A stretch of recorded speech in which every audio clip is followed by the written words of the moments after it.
Chapter 41. I still had my $35 car. The horses were hot. We were hot. Jan and I knew nothing about horses, but we lucked out. In those days they carted 8 races instead of 9. We had a magic formula. It was called Harmatz in the 8th. Willie Harmatz was a better than average jock, but he had weight problems, like Howard Grant does now. Examining the charts, we noticed that Harmatz usually jumped 1 in on the last race, usually at a good price. We didn't go out there every day. Some mornings we were just too sick from drinking to get out of bed. Then we'd get up in the early afternoon, stop off at the liquor store, stop off for an hour or two at some bar, listen to the jukebox, watch the drunks, smoke, listen to the dead laughter. It was a nice way to go. We were lucky. We only seemed to end up at the track on the right days. Now look, I'd tell Jan, he isn't going to do it again. It's impossible. And there would come Willie Harmatz with the old stretch run, looming up at the last moment through the gloom and the booze. There would come good old Willie at 16-1, at 8-1, at 9-2. Willie kept saving us long after the rest of the world had become indifferent and had quit.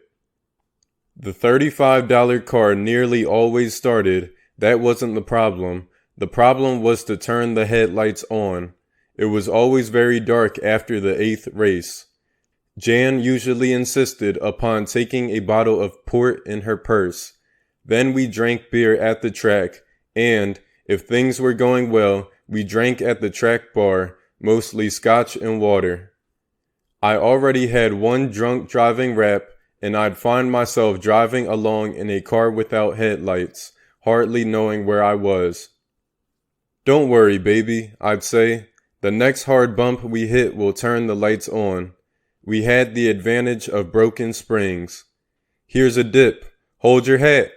"I don't have a hat." I'd floor it. Pow, pow, pow. Jan would bounce up and down, trying to hold on to her bottle of port. I'd grip the wheel and look for a bit of light on the road ahead. Hitting those bumps would always turn the lights on. Sometimes sooner, sometimes later, but we'd always get the lights on. Chapter 42. We lived on the 4th floor of an old apartment house. We had 2 rooms in the back. The apartment was built at the edge of a high cliff so that when you looked out the back window, it seemed as if you were 12 floors up instead of 4. It was very much like living on the edge of the world, a last resting place before the final big drop. Meanwhile, our winning streak at the track had ended, as all winning streaks end. There was very little money, and we were drinking wine, port and muscatel. We had the kitchen floor lined with gallon jugs of wine, 6 or 7 of them, and in front of them were 4 or 5 fifths, and in front of the fifths were lined up 3 or 4 pints. Someday, I told Jan, when they demonstrate that the world has 4 dimensions instead of just 3, a man will be able to go for a walk and just disappear. No burial, no tears, no illusions, no heaven or hell. People will be sitting around and they'll say, "What happened to George?" And somebody will say, "Well, I don't know. He said he was going out for a pack of cigarettes." "Listen," said Jan, "what time is it? I want to know what time it is." "Well, let's see. We set the clock by the radio at midnight last night. We know that it gains 35 minutes every hour. It says 7:30 p.m. right now, but we know that's not right because it's not dark enough yet. Okay, that's 7½ hours.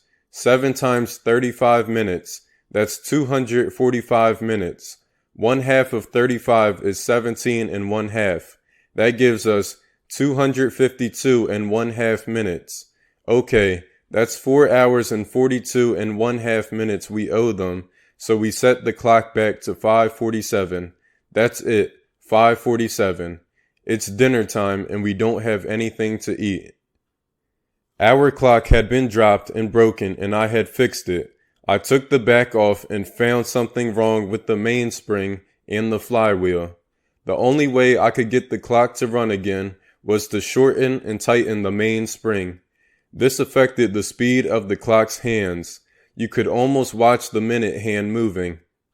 "Let's open another jug of wine," said Jan. We really had nothing to do but drink wine and make love. We'd eaten everything there was to eat. At night, we took walks and stole cigarettes off dashboards and out of the glove compartments of parked cars. "Should I make some pancakes?" asked Jan. "I don't know if I can get another one of them down." We were out of butter and lard, so Jan fried the pancakes dry. And it wasn't pancake batter, it was flour mixed with water. They came out crisp, real crisp. What kind of a man am I? I wondered aloud. My father told me I end up like this. Surely I can go out and get something. I'm going to go out and get something. But first, a good drink. I filled a water glass full of port wine. It was vile tasting stuff, and you couldn't think about it while you drank it or you'd heave it right up. So I'd always run another film up there in the movie of my mind. I'd think of an old castle in Scotland covered with moss, drawbridges, blue water, trees, blue sky, cumulus clouds.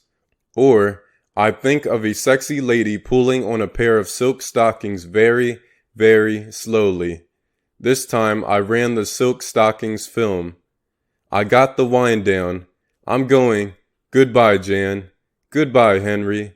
I walked down the hall, down the 4 flights of stairs, very quietly past the manager's apartment. We were behind in rent, and into the street. I walked down the hill. I was at 6th and Union Streets. I crossed 6th Street, walked east. There was a small market there. I walked past the market, then I turned and approached it again. The vegetable stand was out front. There were tomatoes, cucumbers, oranges, pineapples, and grapefruit out there. I stood looking at them. I looked into the store. One old guy in an apron. He was talking to a woman. I picked up a cucumber and stuck it in my pocket and walked off. I was about 15 feet away when I heard, "Hey, mister. You come back with that cucumber or I'm going to call the cops. If you don't want to go to jail, you bring that cucumber back." I turned and made the long walk back. There were 3 or 4 people watching. I pulled the cucumber out of my pocket and put it back on top of the stack of cucumbers. Then I walked west. I walked up Union Street, up the west side of the hill, walked back up the 4 flights of stairs and opened the door. Jan looked up from her drink. "I'm a failure," I said. "I couldn't even steal a cucumber." "It's all right. Put the pancakes on." I walked to the jug and poured another drink. I was riding a camel across the Sahara. I had a large nose, somewhat like an eagle's beak, but yet I was very handsome, yes, in white robes with green stripes, and I had courage. I had murdered more than one. I had a large curved sword at my belt. I rode toward the tent where a 14-year-old girl, blessed with great wisdom and with an unpunctured hymen, was eagerly waiting on a thick oriental carpet. The drink went down. The poison shook my body. I could smell the flour and water burning. I poured a drink for Jan. I poured another drink for me. At some point during one of our hellish nights, World War II ended. The war had always been at best a vague reality to me, but now it was over. And the jobs that had always been difficult to get became more so. I got up each morning and went to all the public employment agencies, starting with the farm labor market. I struggled up at 4:30 a.m., hungover, and was usually back before noon. I walked back and forth between the agencies endlessly. Sometimes I did get an occasional day's work unloading a boxcar, but this was only after I started going to a private agency, which took 1/3 of my wages. Consequently, There was very little money, and we fell further and further behind with the rent. But we kept the wine bottles lined up bravely, made love, fought, and waited.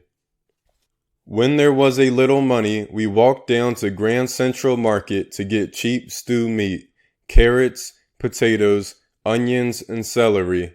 We'd put it all in a big pot and sit and talk, knowing we were going to eat, smelling it, the onions, the vegetables, the meat, listening to it bubble. We rolled cigarettes and went to bed together and got up and sang songs. Sometimes the manager would come up and tell us to keep quiet and remind us that we were behind with the rent. The tenants never complained about our fights, but they didn't like our singing. I got plenty of nothing, Old Man River, buttons and bows, tumbling along with the tumbling tumbleweeds, God Bless America, Deutschland über alles, Bonaparte's Retreat, I Get the Blues When It Rains, Keep Your Sunny Side Up, No More Money in the Bank, Who's Afraid of the Big Bad Wolf, When the Deep Purple Falls, A Tisket, a Tasket, I Married an Angel, Poor Little Lambs Gone Astray, I Want a Gal Just Like the Gal Who Married Dear Old Dad, How the Hell You Gonna Keep Them Down on the Farm, If I'd Known You Were Coming I'd a Baked the Cake. Chapter 43. I was too sick one morning to get up at 4:30 a.m., or according to our clock, 7:27 1/2. I shut off the alarm and went back to sleep. A couple of hours later, there was a loud noise in the hall. "What the hell is it?" asked Jan. I got out of bed. I slept in my shorts. The shorts were stained. We wiped with newspapers that we crumpled and softened with our hands, and I often didn't get all of it cleaned off. My shorts were also ragged and had cigarette burns in them where the hot ashes had fallen in my lap. I went to the door and opened it. There was thick smoke in the hall. Firemen in large metal helmets with numbers on them. Firemen dragging long, thick hoses. Firemen dressed in asbestos. Firemen with axes. The noise and confusion was incredible. I closed the door. "What is it?" asked Jan. "It's the fire department." "Oh," she said. She pulled the covers up over her head, rolled on her side. I got in beside her and slept. Chapter 44. I was finally hired on at an auto parts warehouse. It was on Flower Street, down around 11th Street. They sold retail out the front and also wholesale to other distributors and shops. I had to demean myself to get that one. I told them that I liked to think of my job as a second home. That pleased them. I was the receiving clerk. I also walked to a half-dozen places in the neighborhood and picked up parts. It did get me out of the building. During my lunch period one day, I noticed an intense and intelligent-looking Chicano boy reading that day's entries in the newspaper. "You play the horses?" I asked. "Yeah." "Can I see your paper?" I looked down the entries. I handed the paper back. "My boy Bobby ought to take the 8th. I know it, and they don't even have him on top. All the better.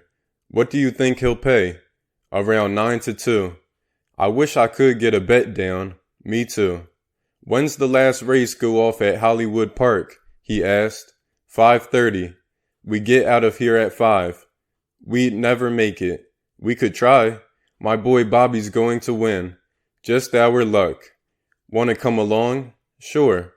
Watch the clock. At 5 we'll cut out. At 5 minutes to 5, we were both working as near the rear exit as possible. My friend, Manny, looked at his watch. "We'll steal 2 minutes. When I start running, follow me." Manny stood there putting boxes of parts on a rear shelf. Suddenly he bolted. I was right behind him and we were out the rear door in a flash, then down the alley. He was a good runner. I found out afterwards that he had been an all-city quarter-miler in high school. I was 4 feet behind him all the way down the alley. His car was parked around the corner. He unlocked it and we were in and off. Manny, we'll never make it. We'll make it. I can tool this thing. We must be 9 or 10 miles away. We've got to get there, park, then get from the parking lot to the betting window. I can tool this thing. We'll make it. We can't stop for the red lights. Manny had a fairly new car and he knew how to switch lanes. I've played every track in this country. Caliente too? Yes, Caliente. The bastards take 25%. I know. It's worse in Germany. In Germany, the take is 50%. And they still get players? They still get players. The suckers figure all they got to do is find the winner. We're bucking 16%. That's rough enough. Rough. But a good player can beat the take. Yes. Shit. A red light. Fuck it. Go on through. I'm going to hang a right. Manny abruptly switched lanes and cut right at the signal. Watch out for squad cars. Right. Manny could really tool that thing. If he could bet horses like he drove, Manny was a winner. You married, Manny? No way. Women? Sometimes, but it never lasts. What's the problem? A woman is a full-time job. You have to choose your profession. I suppose there is an emotional drain. Physical, too. They want to fuck night and day. Get one you like to fuck. Yes, but if you drink or gamble, they think it's a put down of their love. Get one who likes to drink, gamble, and fuck. Who wants a woman like that? Then we were in the parking lot. Parking was free after the 7th race. Track admission also was free. Not having a program or a racing form was a problem, though. If there were any scratches, you couldn't be sure which horse on the tote board was yours. Manny locked the car. We started running. Manny opened up 6 lengths on me in the parking lot. We ran through an open gate and down into the tunnel. Manny held his 6 lengths through the tunnel, which at Hollywood Park is a long one. Coming out of the tunnel and into the track proper, I closed up on Manny until I was only 5 lengths back. I could see the horses at the gate. We sprinted toward the betting windows. My boy Bobby. What's his number? I yelled at a man with one leg as we ran past. Before he could answer, I could no longer hear him. Manny ran toward the $5 win window. When I got there, he had his ticket. What's his number? 8. It's the 8 horse. I got my $5 down and got the ticket as the bell rang, shutting off the mutual machines and starting the horses out of the gate. Bobby read 4 on the board off a 6-1 morning line. The 3 horse was the 6-5 favorite. It was an $8,000 claimer, a mile and 1/16. As they came around the first turn, the favorite had a 3/4 length lead and Bobby was laying off his shoulder like an executioner. He was loping loose and easy. We should have gone 10, I said. We're in. Yeah, we've hooked the winner. We're in unless some big-ass closer comes out of the pack. Bobby laid on the favorite's side halfway around the last turn and then made his move sooner than I expected. It was a trick jocks use sometimes. Bobby came around the favorite, dropped down on the rail, and made his run right then instead of later. He had 3 1/2 lengths at the top of the stretch. Then out of the pack came the horse we had to beat, the 4 horse. He read 9-1, but he was coming. But Bobby was gliding. He won on a hand ride by 2 1/2 lengths and paid $10.40.